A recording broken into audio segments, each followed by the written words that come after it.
one is for good. In this video, we'll talk about power supplies.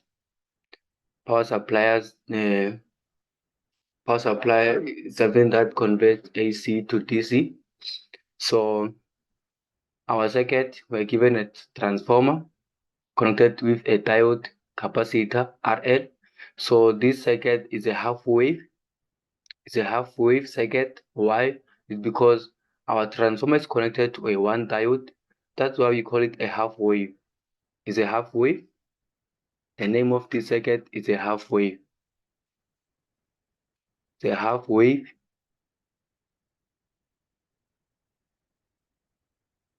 It's a half wave because we only have a one diode.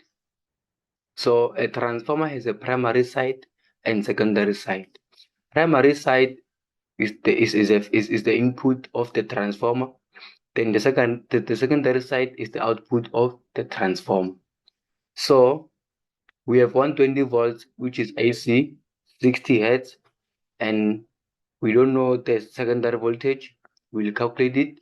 So we have 4 number of turns in primary, 1 number of turns in secondary. So this tells us that our transformer is a step down since the number of turns in primary are greater than the number of turns in secondary. So this tells us our transformer is a step down. Therefore, since we have a diode here, the diode, when it's connected to an AC input, is going to change our voltage from AC to DC. So we are changing AC to DC. So the diode will rectify the voltage and try to convert it into a pulsating DC voltage. Therefore, the capacitor will smoothly change the waves of the voltage and try to make it a little bit constant voltage with a straight line. But it won't really be a straight line. It will have some bubbles. It will have some bubbles since it's a capacitor. So our first graph from the AC, the input graph is an AC graph. Therefore, after that, there is a first graph. The another graph in the secondary is going to look like this. The change here will be the amplitude since it's a step down. So it's still the AC graph, but then it will change by the amplitude. So the amplitude will change our graph since it's a step down. See, this is the first graph, then this is the second graph. This is the graph in primary, and this is the graph in secondary. So the graph after the diode, is going to look like this. A graph after the diode is gonna look like this. So this will be our graph after the diode. This is a graph of diode. Why is like this? It's because this is a half wave. So on a half wave, remember a diode can only work in forward bias. So when our diode is in forward bias, the graph will go up. Then when the diode now is work in reverse bias, the graph is going to remain on the x-axis. Then we will start again when the graph comes back again in positive direction. So remember our voltage, since it's an AC, it will go in forward, it will go in a negative way, and it will go in a positive way. So this diode, when the graph is in positive, is going to go up. Then when it's negative, it's going to stop since it's gonna be in reverse bias. Therefore, from there start again in forward bias. So it will work like this: forward bias, reverse bias, forward bias, reverse bias. When it's in reverse bias, the graph is going to move on the x-axis. Since it's in reverse bias, the diode will block the voltage or the current when it's in reverse bias. Then the graph after the capacitor is going to look like this. The graph after capacitor,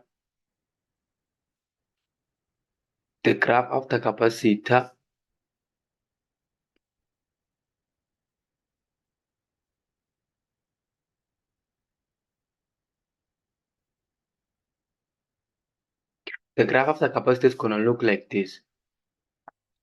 This is because it gets some smoothing. There's some smoothing, then it will start again, go up.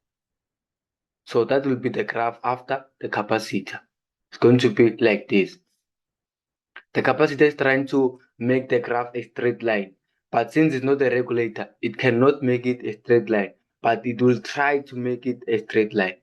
But since the capacitor is not a regulator, the graph won't be straight line, but then the graph will be like this. It's going to try to make it a straight line graph, but then it won't be a straight line graph. So this is all about this is for capacitor cap. It's a graph for capacitor. So the question we've asked here is to calculate the V secondary, V peak out, V ripple, and ripple factor. So we have this formula: V primary divided by N primary is equals to V secondary divided by N secondary. So from this formula, we want to calculate V secondary. What is unknown? Our unknown is only V secondary. We have V peak, we have number of turns in primary, number of turns in secondary. So we can cross multiply. We can cross multiply from this formula and create our formula for V secondary. That means you can derive our formula for V secondary from this formula. Just cross multiply and make the V secondary subject of the formula. If I make V secondary subject of the formula, my formula will look like this. V primary divided by N primary, meaning is the in primary voltage divided by number of turns in primary. Why don't I multiply by a number of turns in secondary? It's because normal number of turns in secondary, they're always 1. Sometimes it might have a number. Let me just write the complete formula. So this is how the formula looks like. Therefore, you plug the numbers, then you substitute. 120 times 1 divided by 4. V secondary is going to be equals to 30 volts. Remember, this is still AC voltage. Nothing changes. It's still AC voltage. Why is still AC voltage? It's still AC voltage because this is secondary voltage. Remember, the transformer just stepped down. The transformer, you just stepped down the voltage. It didn't change the voltage. It's still AC voltage. So now we want to get the V peak. The V peak, V max. V peak, V max. V peak is equal to V secondary times the square root of 2. Why do we calculate V peak? It's because the diode is going to use the full voltage. It's not going to use a half or a voltage on the secondary. This diode is going to use a full voltage. It's going to use all amount of the voltage from the secondary. That's why we calculate the V peak. The diode uses only V peak, not V secondary. So to get the voltage after the diode to work on the side after the diode, you need to get the V peak first. The voltage that will flow across the diode is V peak, not V secondary. So always you will need to get the V peak for you in order to get the V peak out, V ripple, VDC. Because the diode uses only V peak, not V secondary. That's why always we need to calculate the V peak. Sometimes the question won't be like this. They will just say calculate V peak out. You will need to know I have to calculate V peak before I get V peak out. I cannot get V peak without V peak out, and you can't get V peak without V secondary. But you can get it using V peak primary. So it will confuse you. Just get V peak, just get V secondary, V peak, and V peak out. Therefore, it will make your life easy. So what is V peak what is V peak? V peak is equals to V secondary times square root of 2. So that is 30 times square root of 2. Therefore, our V peak is equals to our V peak is equals to 42,426 volts. 42,426 volts. Then the next question, calculate V peak out. V peak out is the voltage after the diode. Remember, the diode, if I draw the ideal model of the diode, I'm drawing an ideal model. A diode, like there's a small battery inside. It is a small battery, and now our input voltage is, example, it's 5 volts, and there's a voltage of 2 volts. So what is the output voltage? What is the output voltage? You have 5 volts, you have 2 volts. What is the output voltage? So that means you will take the 5 and minus 2. So that means it will be 5 minus 2 is equals to 3. So that will be your output voltage. So on this second, our input voltage is 42. Our input voltage is 42.426, and its voltage is 0.7 volts. Its voltage is 0.7. So what is the voltage after this diode? That means V peak is going to be equals to V peak out is going to be equal to V peak minus 0.7. 0.7 is the voltage across the diode. Is the voltage across the diode. V peak out is equals to V peak minus VD. VD is the voltage across the diode. Our diode is a silicon diode. I'm using a silicon diode. That means the voltage across it is 0.7. 42.426 minus 0.7 is equals to 426 is equals to 41.726. 41.726 volts. So that is the voltage after the diode. It's called V peak out. It's called V peak out. So now let's calculate the ripple voltage. V peak to peak. V peak to peak. Normally on these questions, they don't give a formula sheet. So you'll need to memorize those formulas and know where you use them. Don't just memorize them just to know them. No, you need to know, where do I apply this formula? Where do I use this formula? You can't just memorize them and why you don't know where to use them. So it will be useful. You need to know where to use those formulas. Sorry, this is number 2 and number 3. For number 4, it's 1.4. Number 4, it says calculate V ripple, V peak to peak voltage. So V ripple, V peak to peak is equals to V peak out multiplied by 1 divided by RCF. RCF. So V peak out is the we have it, which is the voltage that you just got here, is 41.726. 1 divided by R is the value of your resistance. C is the value of capacitor. F is the frequency.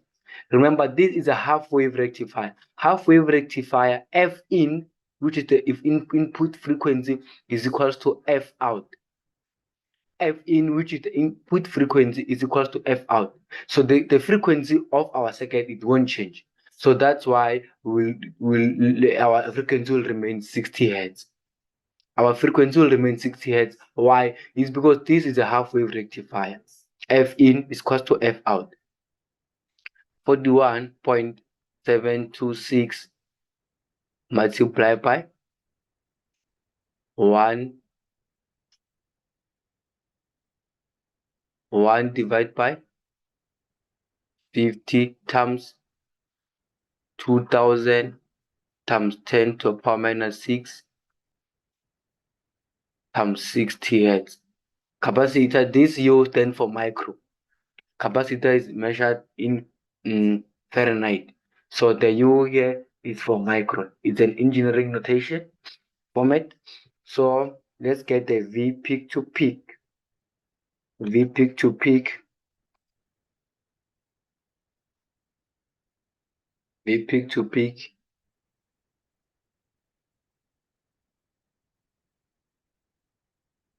is equals to 6.954 volts. The question, there's missing question here. The missing question on 5.1 was to calculate VDC. And the last question was the ripple factor. The last question was the ripple factor. Sorry, I didn't say that. Ripple factor. So, number 5. Okay, here is a V ripple, which is voltage peak to peak. That's the formula. There's the formulas are many. Choose the one that you understand. Actually, memorize them all and know where to use them, because some of doesn't have there's a period where you need to change your frequency into period. So you need to memorize them all and know where to use them. Don't just use them anywhere. There's somewhere they are sweet, like there's some you are able to use them on a certain question, and there's some you can't use them. So please know how to use those formulas. There are many, I know, but know how to use them. Know how to use them. So let's do number 5. State calculate VTC. VTC is equals to V peak out minus V peak to peak divided by 2. So you can see this is a follow-up question. It's a follow-up question. It's simple and straightforward, because what you got on the first, you must use it on another question. So that means if we fail to get V secondary, then our question will be wrong. So always make sure and double check your answers. So V peak out minus V ripple divided by 2 is going to give us VTC. So what is our V peak out is 42.726 minus 6.954 divided by 2. That will give us our VTC. So let's see what is our VTC. Our VTC is equals to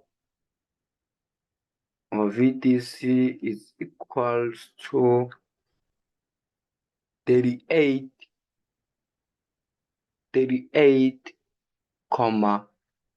294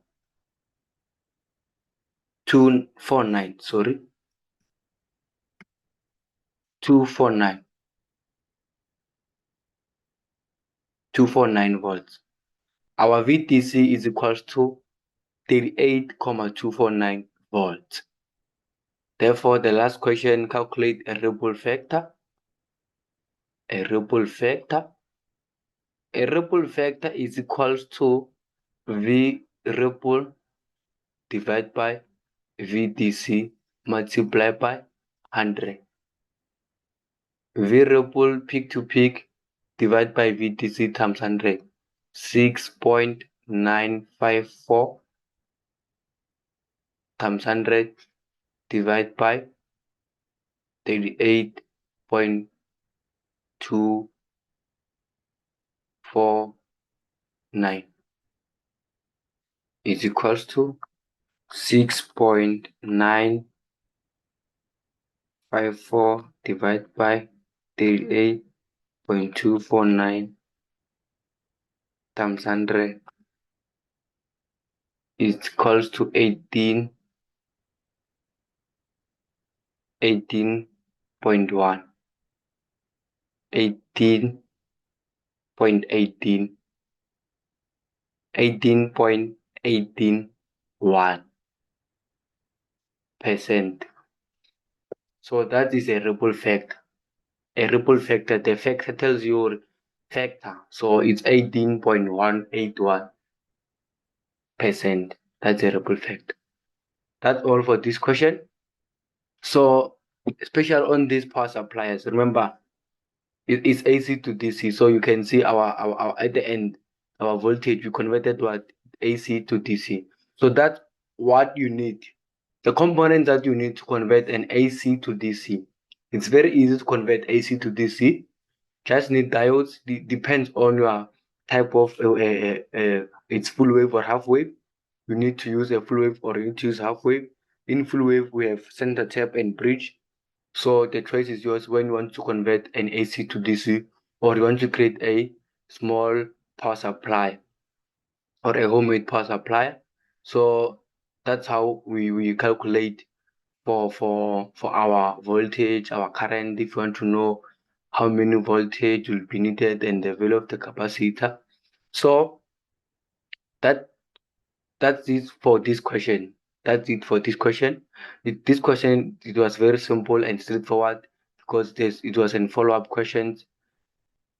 There is no there's no unknown, there's no many unknowns. There's only one unknown. You need to figure out the other unknown. We have the other values to get another a missing number.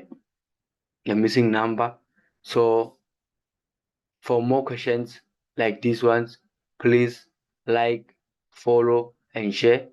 Subscribe. Don't forget to subscribe. Then turn all the notification bell for more videos on this type of question. Thank you.